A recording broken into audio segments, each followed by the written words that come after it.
these. They're so big. Can't wait to take them off. Hi everyone, it's Raja. And Raven. And you're watching this week's episode of RuPaul's Drag Race Fashion Photo Review.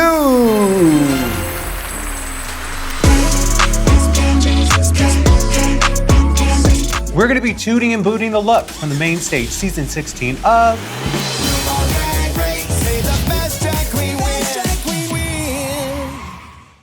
Welcome to the Dollhouse. This week, the queens had to design a look for themselves and a doll. Oh. They also had to create and make the costume that the doll is wearing and create their own costume. And they both have to be identical. And they also had to write a storyline and give personality to this doll. That's a lot of work, but this is something that I could do easily. I would love doing this. I am a doll collector.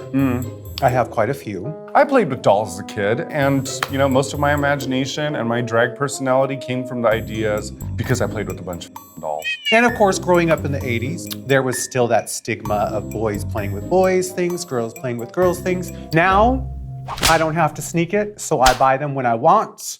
Catch an all-new episode of RuPaul's Drag Race Season 16 Fridays on MTV. And if you live outside of the US, Canada, or Australia, you can watch on WOW Presents Plus. Go to dragrace.wowpresentsplus.com. Or click the link below to see if Season 16 is available in your territory on WOW Presents Plus. Let us know who your top toot is in the comments below.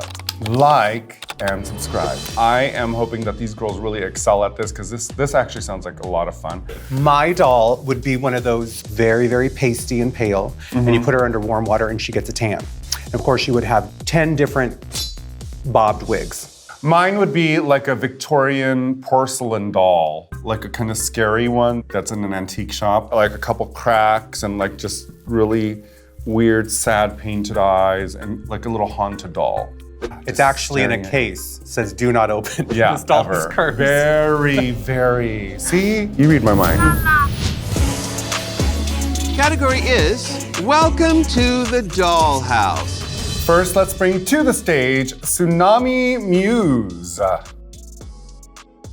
If she had to make this whole thing herself, I'm really impressed. The whole thing and the whole thing for the doll. Yeah, and the doll, and it gives doll. There's a simplicity to it that implies doll. That's how doll clothes are now. Yeah. Remember, they used to be very ornate. Of and everything course. had clasps and zippers and all of that. I love that she likes a pant. I do too. Because she's got long legs that can, work a pair of pants. The whole thing is good. I think she looks really cute. I like the simplicity of it, and her doll looks identical to her. Identical. And I love the color combination. I love that turquoise with that pink and then deep blue. It's almost like a deep blue teal. Yeah, it's a toot. It's an absolute toot for me. Up next to the stage, we bring Safia Cristal. Her doll is really fierce, allegedly. She got Grammys. But that she stole. I love the hair on the doll. Safia's, although beautiful, I like the one on the doll better where it's kind of like upswept. Frizzed. And she used the exact same fabric as she used for her dress on the doll, which looks weird because you don't get the same payoff as both, which is hard to do. Maybe she should have just cut a piece of the fabric and then painted the flowers on it. I like the way the doll looks better than Safia. No, but I'm gonna agree with you. That hair on the doll is everything. It needs like that swoop, And then look at the dress on the doll. Yeah, of course. That's a fierce dress. The big giant flower print versus Just covering the parts that need to be covered, and then it's like naked leg with flowers on the side. Safia looks beautiful. She always looks stunning. And what a great dress. She made a beautiful gown. I just think I like the doll a little bit better. I give them both a toot. Toot. Next, we bring to the stage Plasma.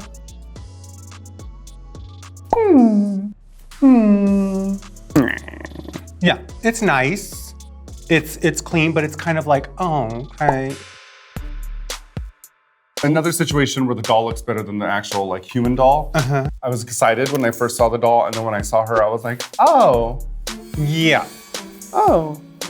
It's a tube dress that she probably cut a slit right here to make it not look like a tube dress, and then a piece of fabric wrapped around it. Well, the thing is, I'm not even interested in how she actually constructed it because the whole thing looks really boring to me. I see the sash, it looks cool. I like the color combination. Her hair looks beautiful. Her makeup looks beautiful. The shoes are nice, but the whole dress is just kind of like Boring. It just has to be sewn differently. It could be a different length, it could be a different something, but it's just sewn very, very poorly and remedial and simple and kind of pillowcase with 2 holes. There's nothing better she can do to it because she doesn't have the capabilities. Otherwise, she would have done it. I love her explanation. I love the story behind it. I get it, I see it. We shouldn't have to hear a story to be explained about why something is the way it is. Even though that's part of the assignment. We're judging the look, not the story. And the look needs to tell a different story. Yeah. This is a boot for me. Yeah, it's a boot. Next, we bring to the stage Plain Jane. I'm telling you right now, they did not make those outfits there. Plain Jane sews like that? There's an invisible zipper on it. But here's the thing. Look at the fabric she's wearing. That's the same fabric the bitch from before had. That's good, though.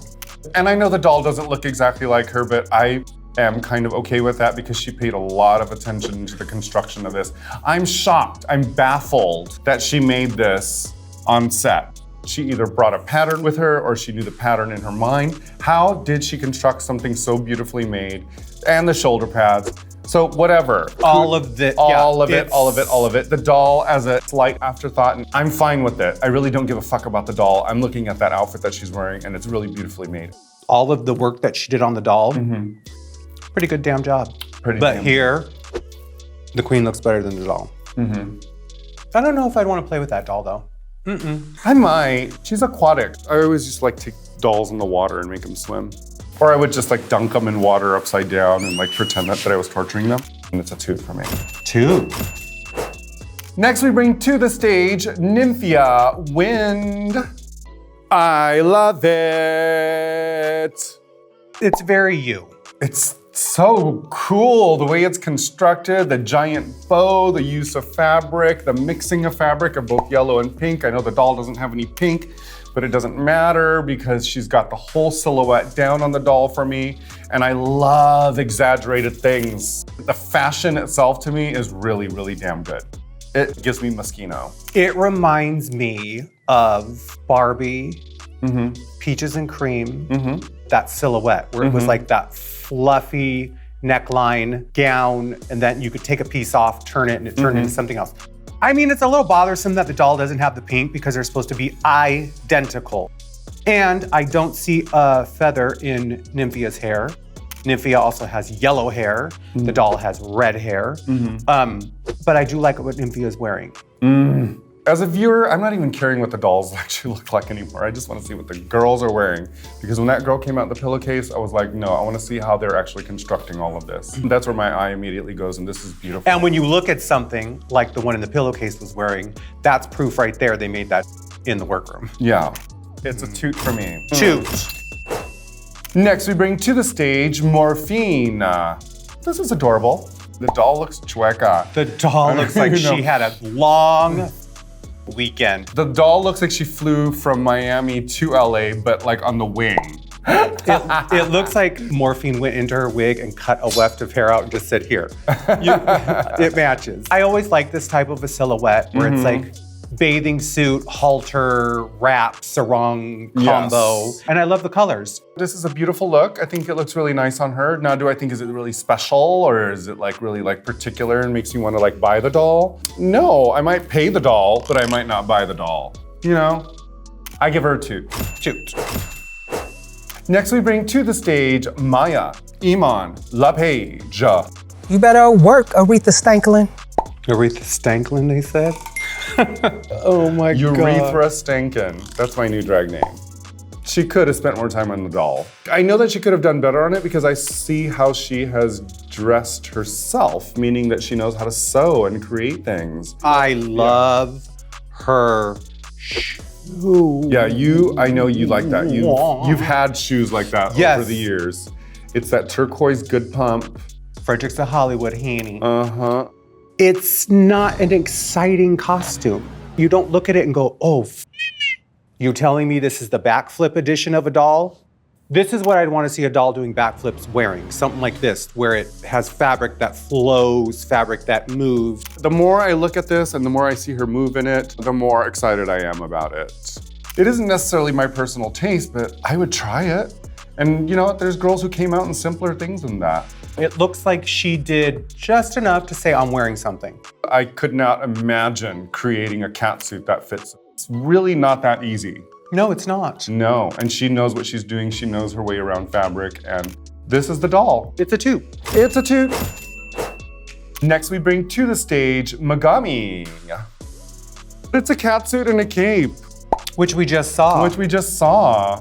But this one's better. This one's better. It's the sequins on it. And it's the way it's wrapped and the way it's draped. Doll looks great. Yeah, the doll's pretty. I don't like the flowers. It looks like autumnal centerpiece that she said, oh, you know, I'm gonna grab this and stick it here. It didn't need that. But the garment, which she's wearing, it's cool. It's beautiful. Yeah, I love it. She looks like the night sky. I don't care for the crown. I think it looks hokey, but you do the hokey pokey, turn yourself around. I'm gonna give her two. Two. Next, we bring to the stage Geneva Carr. Ooh, that doll's painted. There's that blue fabric again. There are elements of it that I think are very doll. The skirt, the ruffles, the hair. It's lacking whimsy for me. Yeah. You know? It looks like it was trying to be two on the nose. And it's just not doll enough for me. There's nothing about it that I go, ooh, bitch. If I saw a doll in this, I wouldn't covet it. I wouldn't want to have it or own it or redress it or take it off and put it on another doll. There's about 6 to 7 inches at her waistline that could have brought that whole skirt up and showed a little bit more of her thigh to give her like a little leggy doll situation. It's just kind of like dress with big paillettes on. When transferred to the doll, it looks like a whole different thing because the paillettes are this big on the doll and they're this big on the human. The ruffle, it doesn't go anywhere. The whole thing looks unfinished. Looks like she ran out of time. The doll looks like Michelle Visage, season 1 of RuPaul's Drag Race All-Stars. Hey, it didn't come out of my mouth. Listen. And I love out of my mouth. You like in your mouth? I'm gonna give it a boot. It's a boot for me too. Next, we bring to the stage Dawn. Oh. I think it's a really fun use of fabric. There's something that kind of gives me like Balenciaga vibes to it. And that blue that she chose is so pretty. It would be fun if she were able to like remove that bottom skirt like while on stage and do a reveal and then show like a little leg moment. She's painted like a doll. And guess what? She doesn't have her elf ears. Oh, thank God. There's something about the skirt. I don't know if I wish it were more ball gown or if it were a little more tapered. There's something about the skirt that looks a little off, and maybe it's I want it to be off. The doll looks great. The doll looks pretty. No, the doll actually looks really good. The doll looks a little bit better than her. I'm gonna say that. I love both doll and Dawn. I think it's an inventive take on a doll. I think so too. And why not be from outer space? Hey, some bitch was from the ocean and we were trying to throw her in some Kool-Aid, so she can be from space. If you're a doll, you can be from anywhere you want. You're from Uranus. Ah, and I can't wait to get back there. I give it a 2. Absolute 2. Next, we bring to the stage Q. Ooh. Oh, work, bitch. Yes, Q. Oh, I can't even take it. It's gorgeous. It's fantastic. Everything about it. The shoulder piece, the catsuit underneath. That headpiece. It's amazing. It's beyond. It's beyond. Yeah, it's beautiful. It's the color combination. I don't know how she picked out those metallics that way. I'm really impressed with it. I'm impressed with the silhouette. She didn't go to the same baby blue bolt that everyone decided to choose. The coppery color. This is a doll I would pay top dollar for. Absolutely. You would sit that on a shelf, or if it were life-sized, you'd it. You know? I just think it's beautiful. It's so stunning and it's beautifully made. I give this a 2. 2. Trend alert! Baby doll blue. Baby doll blue, sky blue fabric, blue. same bolt. One long bolt of fabric, blue velvet, if you please. That one blue color. Cerulean? No, that's not cerulean. It's like sky baby. Yeah. Our top 2 of the week is Q. She is cute. serving living outer galactic galactic beauty from another realm, another world, another galaxy. Catch an all-new episode of RuPaul's Drag Race Season 16 Friday on MTV. And you can watch worldwide outside of the US, Canada, or Australia on WOW Presents Plus.